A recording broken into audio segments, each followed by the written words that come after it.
All right. Well, appreciate all y'all coming tonight. Me and Tiff got here and she said, there's nobody here tonight, but now there is. We got a good crowd in here. So appreciate all of y'all coming. Hope you've had a good week. Got some that's been traveling, been off seeing family. And so thankful to have all them back. Thankful to have my wife back. I was happy to get her back. I survived while she was gone. And sometimes that's about the best I can do. I did want to give everybody that tunes in an update on Mr. Harold Bynum. Miss Mary told us to go ahead and share, and we went over there tonight before we got to church, and he's had a real downhill drop in the last 24, 36 hours. Big change since Monday, huge change, and she said that they thought he might have even had another stroke. They're not really sure, but he was, I think it's fair to say, unresponsive while we were there a little bit ago. So just keep them in your special prayers. Of course, yes, he's pretty much just unresponsive. So just keep them in your prayers. I'm sure many of y'all, I was there with my dad. We were there with Tiff's mom. We've all probably been there with somebody we love right there at the very end like that. So obviously, because of his faith and everything else, the family knows all the good stuff that you need to know, and that helps them a lot. But it's still a really, really difficult situation. So I know they would definitely covet your prayers, and I know how much all of y'all love them, and so just keep them in your special prayers. Go ahead and be turning with me to the book of Ruth, chapter 4. Ruth, chapter 4. Kind of feels like Ruth has kind of flown by for me. Of course, it's a fairly short book, but it feels like I just started it and we're already getting to the last chapter. Now, for those of y'all that's been here through all of it, you might say, I didn't think it was ever going to end. But for me, it has felt very, very short. Seems like we just started recently. And just one little step back into last week to bring us into chapter 4 tonight. If you remember, Naomi concocted this plan for her daughter-in-law, Ruth, who the book is named after. And Ruth has met this man named Boaz. And the theme of this book is the idea of the kinsman redeemer. To make that as simple as it was for a Jewish family, the kinsman redeemer would be the closest relative that you have. And typically this would happen if, say, some family fell into hard times and they lost their land or they lost their possessions. It could even go so far as if a person wound up in slavery. As I've said before, and I'm sure many of you know, most of the slavery that you find in the Bible was not based on race. Most of it was based on if, for example, if you got a debt so big you couldn't pay it, the person you owed it to, if you had, let's say you had an 18-year-old son who was at the perfect age to be working, they would come and take your son and put him to work on their farm until he worked off your debt. This idea of the kinsman redeemer was someone who would be able, the closest relative that you had, who would be able, who would say, no, wait, I will buy off their slavery. In other words, I will pay what it takes for you to set his son free. I will buy back your land. And the Jewish people, if they had to take another person's land, they were actually never allowed to own it.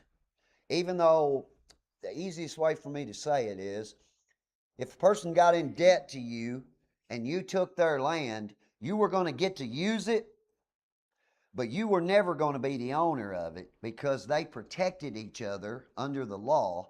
And eventually, if that man had a son who came up later, it would go into a trust. And when the debt was paid off, it would go back from where it came from.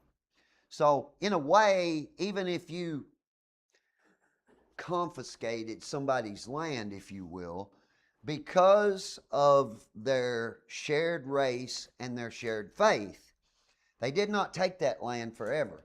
But if there was a relative who was willing to pay off your debt, that was where the term kinsman redeemer comes in. So Naomi concocted this plan for her daughter-in-law, Ruth.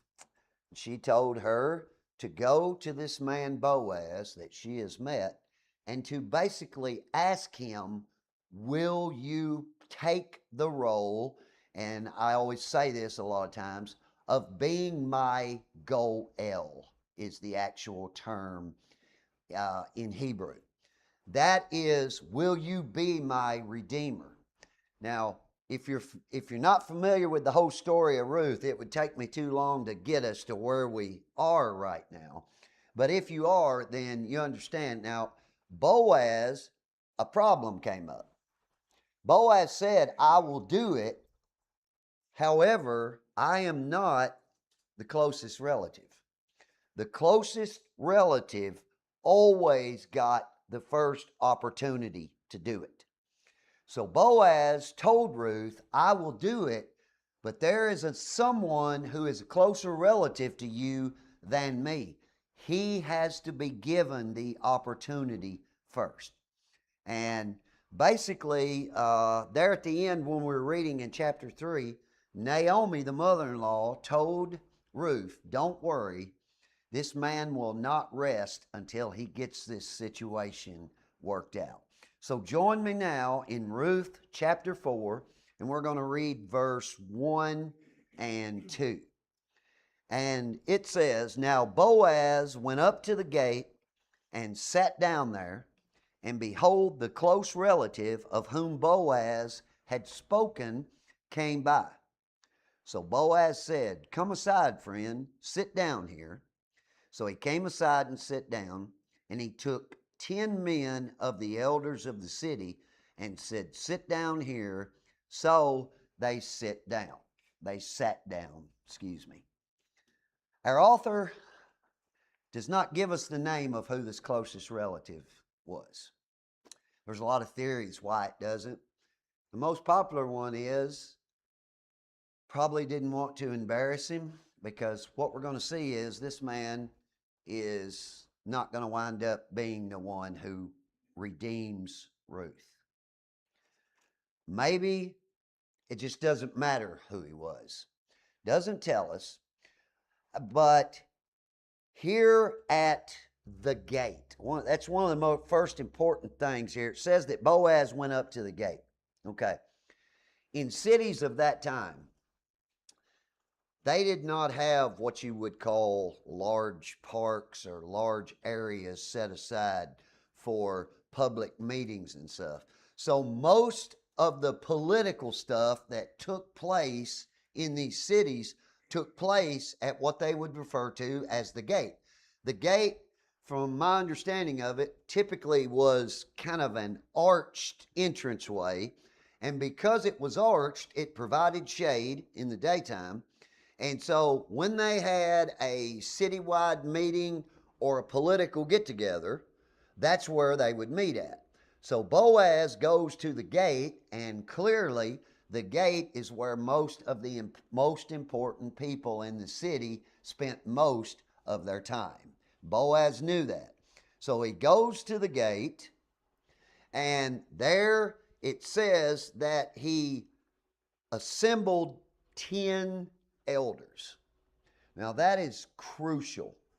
The number 10 here is actually very significant, because when Boaz gathers these 10 elders together And elders there most likely are the same as what you would think of in a church, the leaders there of this area. And so it's probably the most important and influential men in the city there. And he brings them all together. That turns this into an official act. It was required under Jewish law that you had to have at least 10 elders to be present to have what we still call today in the church to reach quorum. In the church today, in many churches, I'm not sure about yours, I've never seen it, but in many churches' business laws, there will be a number there, and it says there must be 25 people here to achieve quorum. In other words, if we don't have 25 people here, we cannot have business meeting, because the idea is if you don't have that many people here, you don't need to be doing it. Well, in Jewish tradition, that quorum was required for something to be official, not only to do business, but also it took, you find, I can't remember which book it's in, but in one of the Old Testament books, it makes it very clear you have to have 10 men to have a synagogue. In other words, there must be 10 Jewish men come together. If you want to start a synagogue, you got to have at least 10 men to do it. Synagogue being thought of kind of like starting a church, okay? Also, to have a wedding ceremony, Jewish law required at least 10 men to be there so that it would be official and legal, okay? So let's go on down now to verse number 3. And it says, "Then he said to the close relative, Naomi, who has come back from the country of Moab, sold the piece of land which belonged to our brother Elimelech. And I thought to inform you, saying, buy it back in the presence of the inhabitants and the elders of my people. If you will redeem it, redeem it. But if you will not redeem it, then tell me, that I may know, for there is no one but you to redeem it, and I am next after you." And he said, this being the closest relative, the one who is a closer relative than Boaz, then says, "I will redeem it." Okay, so here Boaz goes and tells this closest possible kinsman redeemer that there's this piece of property that Naomi has sold. Now let's remember something. Ruth at this time has 0 rights in the culture she is in. This book consistently, over and over, and it's not done yet, in every chapter it refers to her as Ruth the Moabitess. The reason it does that is because she is a foreigner. She is not Jewish. She is a Gentile who has been brought into this country. She has no rights to any property. She has no rights to anything. All of the rights belong to her mother-in-law, Naomi. Okay, that's very, very crucial to remember that. He makes it clear to this man. He says, if you are willing, then do it. But if you are not willing, I will do it. He says, basically, if you're willing to redeem the property of our brother Elimelech. Now, remember, Elimelech was Naomi's husband, okay? So Elimelech was the father-in-law of Ruth.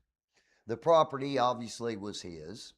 It probably tells us nothing there that he calls him brother Elimelech. Probably does not mean that he is his brother. It probably is just a term of endearment, if you will, or respect, much like we use in the church today when we call someone brother. Or when preachers like me have not learned your name yet, and so they just continue to call you brother. Okay, there's a lot of people here. There's some people I still have to call brother because I'm still trying to make sure I get the name right. okay? It's a good out for guys like me sometimes. In the original language, in the original Hebrew, some scholars think that this is telling us that Naomi has already sold the property, and that's kind of how it's written here. Others believe it means that the property is for sale right now. It really doesn't matter either way, because basically there is an immediate need here, something that needs to be taken care of right now. I think right when we first started, I shared this with you. The idea in Jewish culture of losing your piece of land was as big a deal to them as it would be if there was a farmer down the road here who was farming 4,000 acres and he's about to lose every bit of it. It is going to be the most devastating thing he could ever imagine. You know, sadly, we've seen tons of farm families who have farmed for generations, and the next thing you know, it's all over and winds up being a subdivision.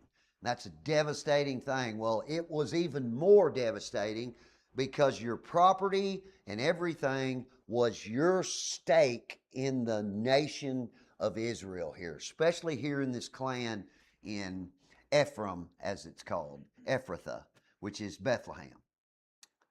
In either situation, what is required here is that this property be, quote, redeemed or bought back by someone in the line of Elimelech's heritage. This relative says, I will do it. But interestingly, Boaz has a pretty cunning plan here. Boaz wants to do it. As I shared, Boaz has fallen in love with Ruth, in my opinion. I think that's very clear. I think it's very clear she has fallen in love with him. He does not want this man to take on this role. He wants to take it on himself.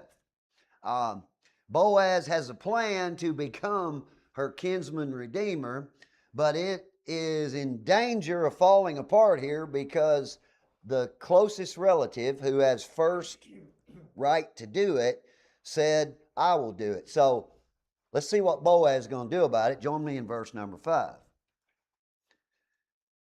Then Boaz says, on the day you buy the field from the hand of Naomi, you must also buy it from Ruth the Moabitess, the wife of the dead, to perpetuate the name of the dead through his inheritance. Here's basically what Boaz says.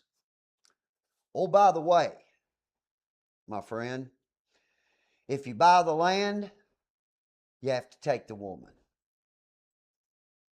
You buy the land, you got to take Ruth too. It's almost hard for us to picture that, and we should not take that in some degrading way. The idea here is what he's saying is, if you're going to redeem the property, you got to redeem her also. She goes with the deal. And he basically says, you can't have one without the other. Now, this first relative obviously looked at the land and says, yeah, I'll do that. This is going to be land that he can farm, grow crops on, and everything else. And he immediately says, yes, I will do it. I'll come up with the money to buy the land back so it goes in this trust until Elimelech has a relative who comes up, who it will then be given to him. But remember, Elimelech is dead. Not only is Elimelech dead, his two sons are both dead. So the reality is, this guy, if he's a very good businessman, realizes Naomi has no children. It could be forever, or she may never have an heir. I mean, she's going to have another son to get an heir, right? Or she's going to have a grandchild or something. She has no children left, and all she has is a daughter-in-law. And he says, yes, I'll take it. And then Boaz says, well, you got to take Ruth too. Well, that changes everything, so let's look at verse 6. the close relative said, I cannot redeem it for myself, lest I ruin my own inheritance. You redeem my right of redemption for yourself, for I cannot redeem it.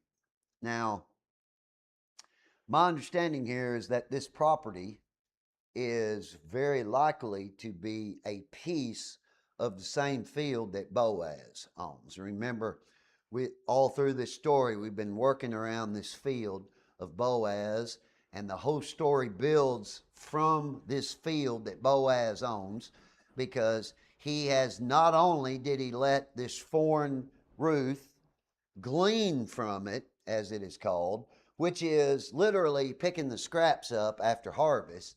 He then went to the point where he told his workers to start just pouring a little extra on the ground for her, so that when she came to get grain, it was as easy as possible.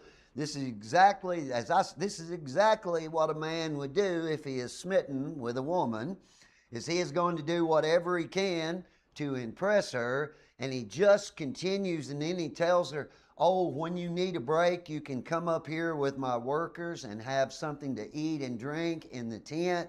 I mean, it's a beautiful picture of a love story here, but he has just taken this up to a whole new level, because he tells him, you're going to have to take her too. And the man says, wait a minute, I'm not interested in that. The problem is, remember this, when you bought the property, it's a temporary situation. If Elimelech has an heir come up, then the property goes back to the heir. If you take the woman, it's permanent.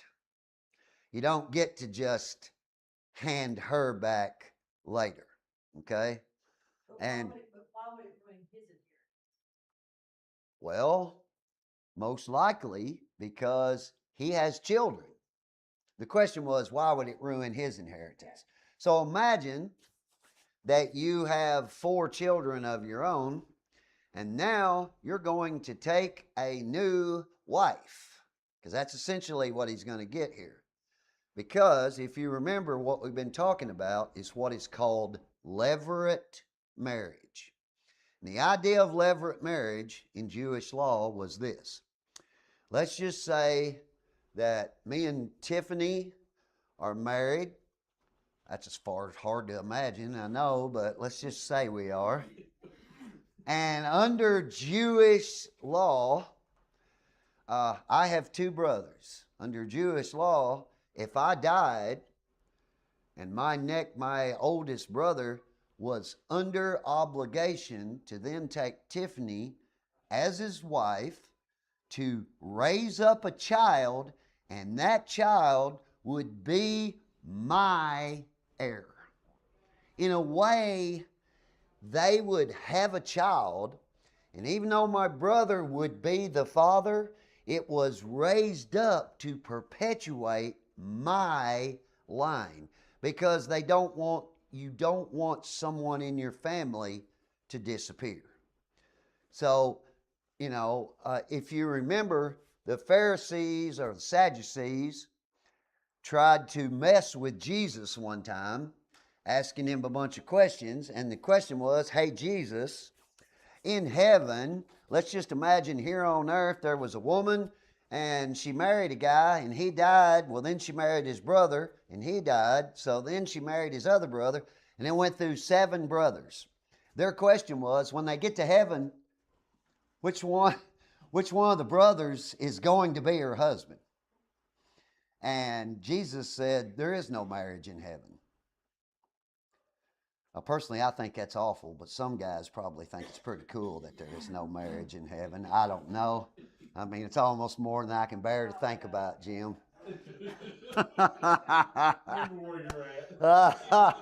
I'm safe behind this pulpit right now. I got protection here, okay? But they were doing that because that's what they were talking about, levirate marriage. because literally that could happen.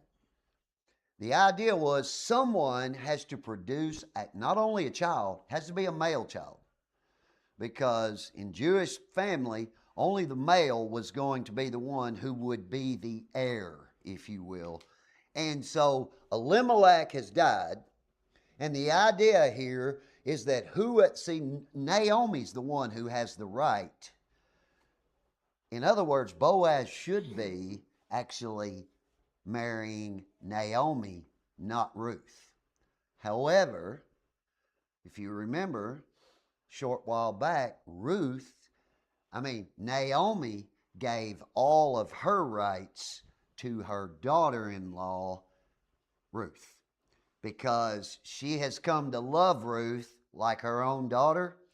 And what has been Naomi's one thing she wanted more than anything for Ruth? When she tried to talk her into not coming with her, she said, "Stay in your country, and I pray that you and your sister," as she called her, which was the other daughter-in-law, "I pray that both of you will find husbands. That's my greatest prayer." Well, here, now, I don't think there was any way Naomi could have ever imagined that the prayer she prayed, that this girl she has come to love, Ruth, she was praying she'd find a husband in Moab. And now she's found one who is interested in being her husband, who is a wealthy, important, godly Jewish man. There's no way Naomi could have ever imagined that something that amazing could happen. Now, there's a great lesson in that. And it's real simple. We have all, at one point in our life, we have all asked God for the minimum, and God answered with the maximum. There's been times in my life where and I know it's wrong, but I've done it, where I hated to ask for something huge because I felt like, I just keep coming to you, Lord, wanting, I'm always wanting something. You just give me a little will be enough to get me by. And the Bible actually says that the Lord's not into giving a little. The Lord is into giving a lot. And there's been many times when I've asked Him for a little and He gave me a lot. Even though my faith was weak and I should have believed His word, which says what? If you need something, ask me. The Lord has a desire to fulfill our needs. Not every want, but our needs. And here we're getting a great picture of that, because Naomi said, "Lord, I wish Ruth could find a good husband in Moab." And the Lord has said, "I'm going to give her a great husband here in Israel, of your own people." Redeeming Ruth, though, throws this other guy off, because then he's going to be taking a wife. Now imagine he's got 4 kids. He's got his inheritance all laid out. If he takes Ruth, his responsibility is to produce a child with her. That's the responsibility of the kinsman redeemer. He doesn't get to just say, "Okay, I'll take her. She can be my wife, and she can live out here in this little house out back and stay away from my wife and my..." No, that's not an option.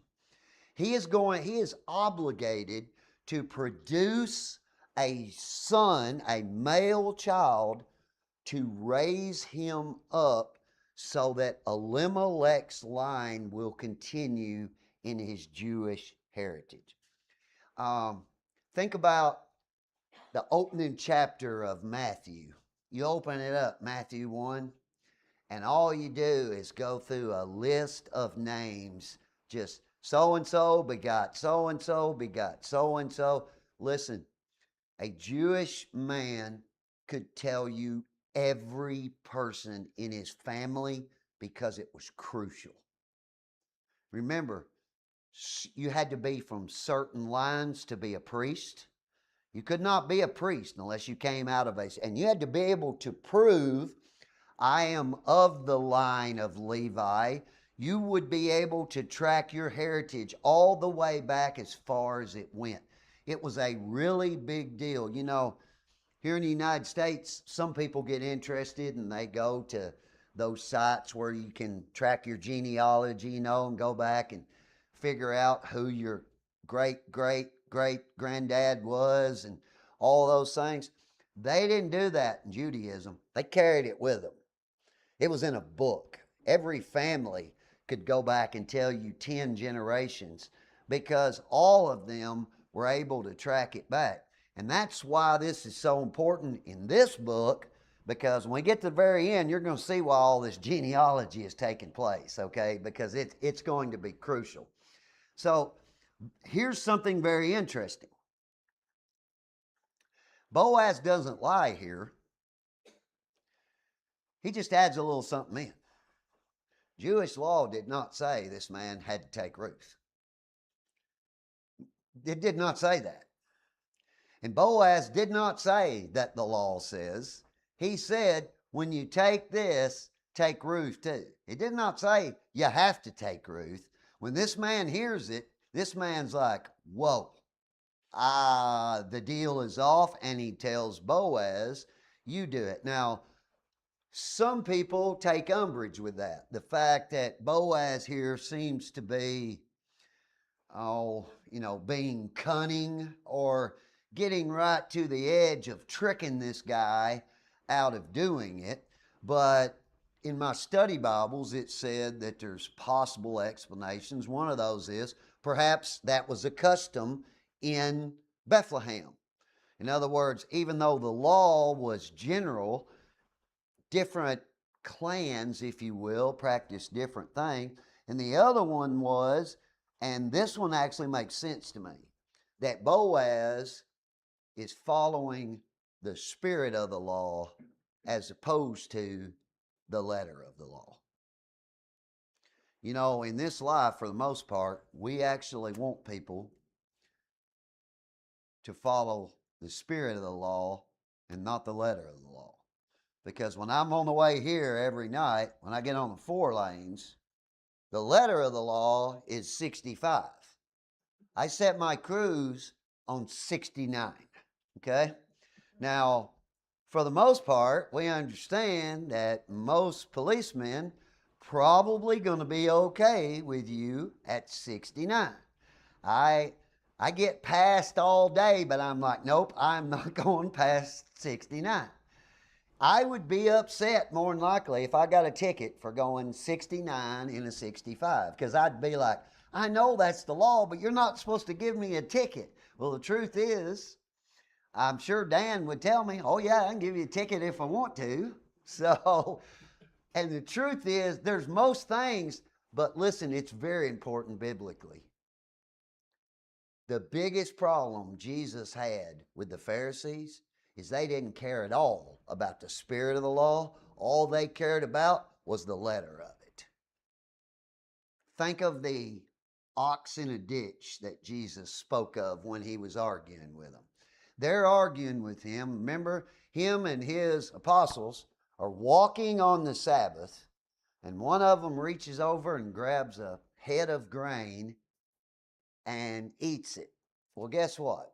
It's not against the law to eat on the Sabbath at all, but it's against the law to harvest crops. Now, you tell me, is plucking one head of grain, is that actually harvesting crops? No, it's not. Nobody thought it was, but the Pharisees accused Jesus of breaking the law by plucking that head of grain. And I want you to remember, they crucified him for violating the letter of the law. But let's remember something. The Bible says that he never sinned.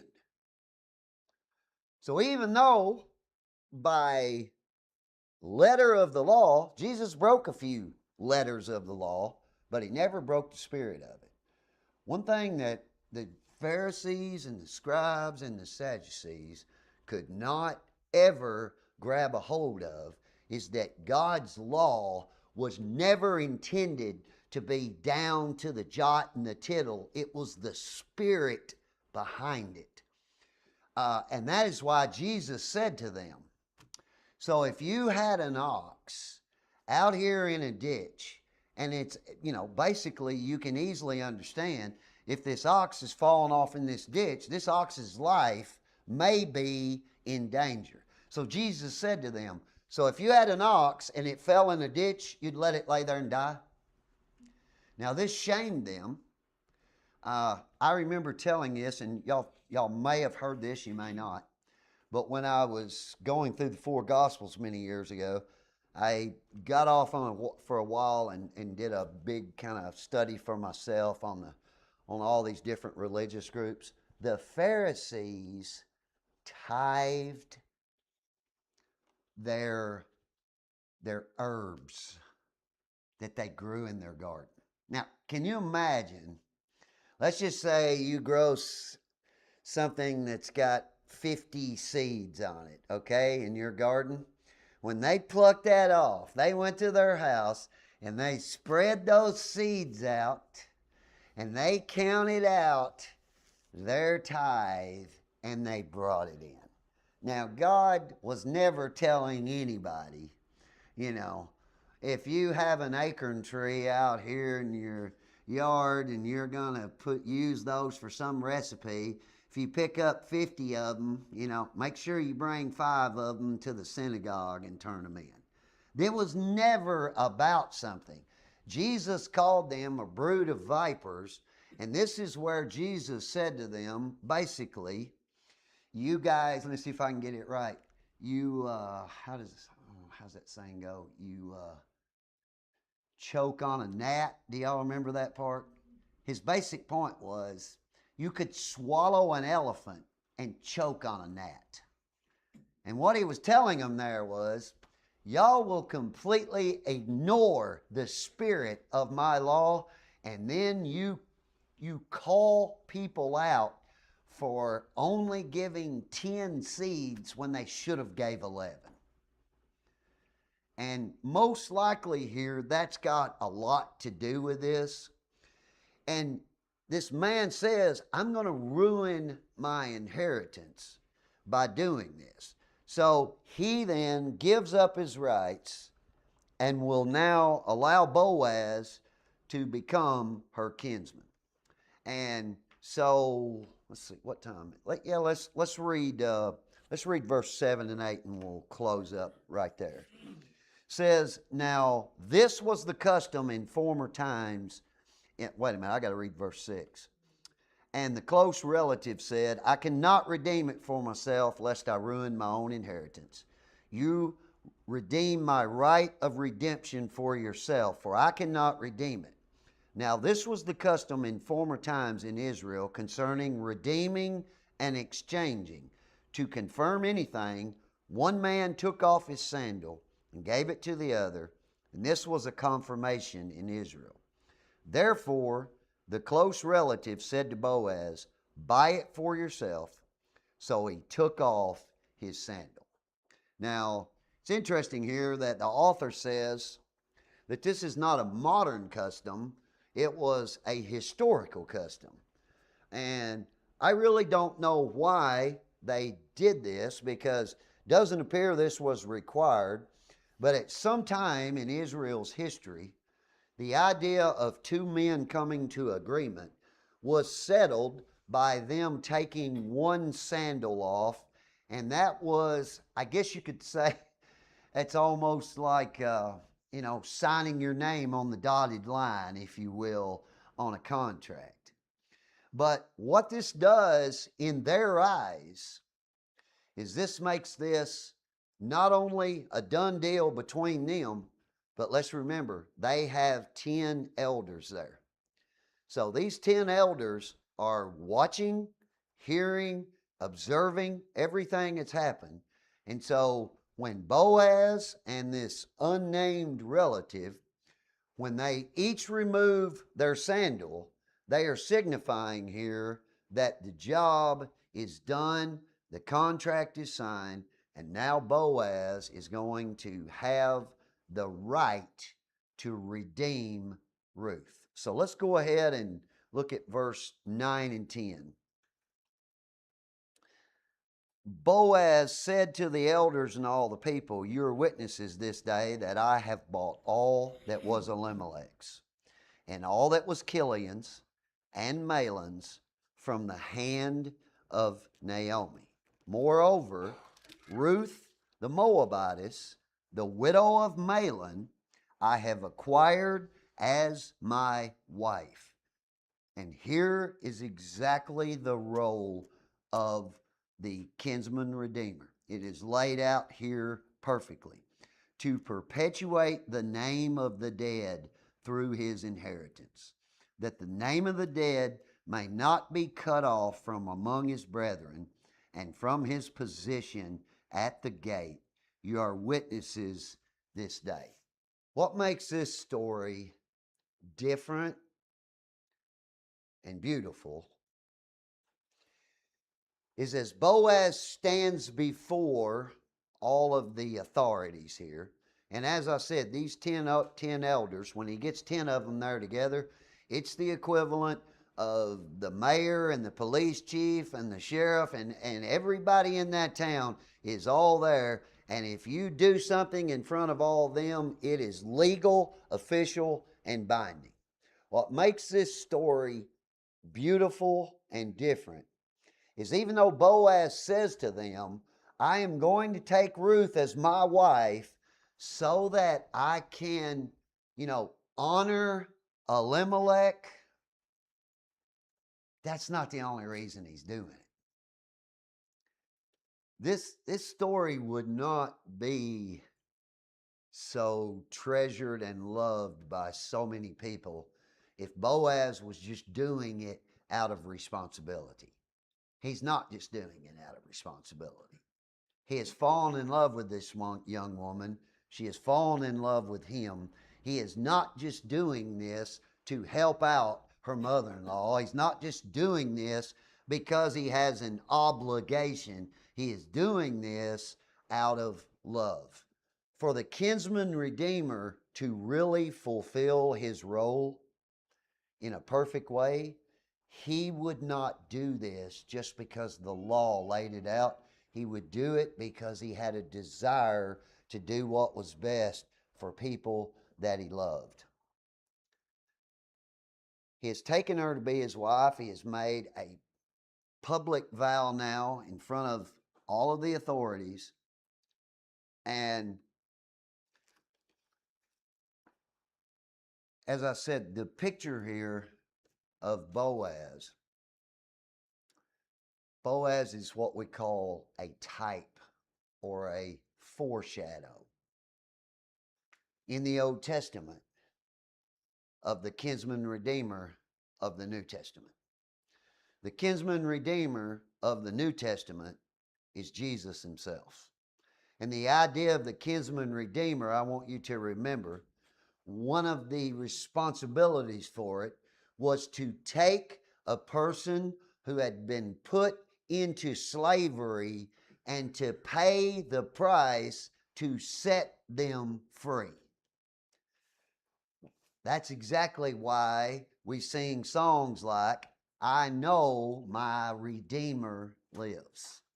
Jesus is our Redeemer, and the whole idea is that God's people had been taken into slavery. We had no rights. We had nothing going for us, and we appeared to be as hopeless as Ruth the Moabitess was, except for the fact Boaz is going to redeem Ruth, and Christ is going to redeem everyone who believes. And as I said, I don't have enough time to do a couple more verses, so we'll just cut out here. This will be a good place to stop.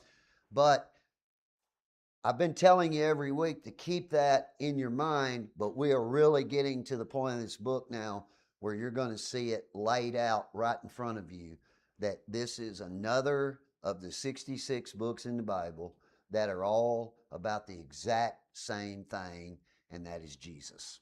All 66 of them. Boaz here is a picture of Jesus. He's not Jesus, but he's a picture of him. In the same way that the sin offering of Leviticus is not the cross, but it's a picture of the cross, in the same way that the trespass offering that the Levites offered up is not the cross, but it's a picture of the cross. And all of the things in the Old Testament, it's often phrased this way.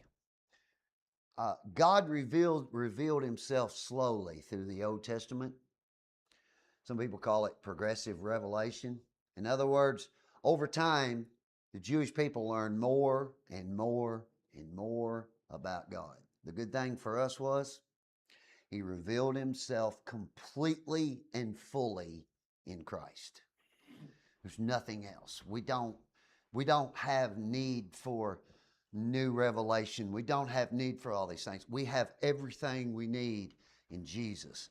And Boaz here is going to do what it takes to save this young woman's life and to give her an incredible future in the same way that Christ saved the life of every sinner who believed in him and offered them an amazing future also. I'm going to ask you, if you would, to join me as we close in prayer. Continue to keep Kim and Chris and Miss Mary in your prayers, and I'm sure we'll probably get some news in the next couple of days, but just continue to lift them up, and I know how much that would mean to them. Father, we thank you for the privilege of being in your house tonight.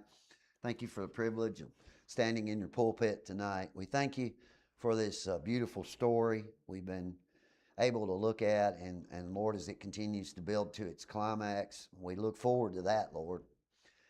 I thank you for the privilege of just knowing you as my Savior, Lord, and being redeemed by you. The fact that you bought me out of my slavery to sin, you paid the full price, you set me free, and you restored in me inheritance. Lord, that's almost too amazing to think about sometimes, Father, but I just want to praise you for that. We do lift Miss Mary and all of her family up during this difficult time for all of them, Lord, and I just pray you show your most amazing grace and your deepest kindness and mercy upon them as they sit at the bedside, Lord, and just help them through this time, Father, and we do all these things in Jesus' holy and precious name. Amen. Thank you all for coming. I appreciate you all being here. God bless you. Have a great rest of the week.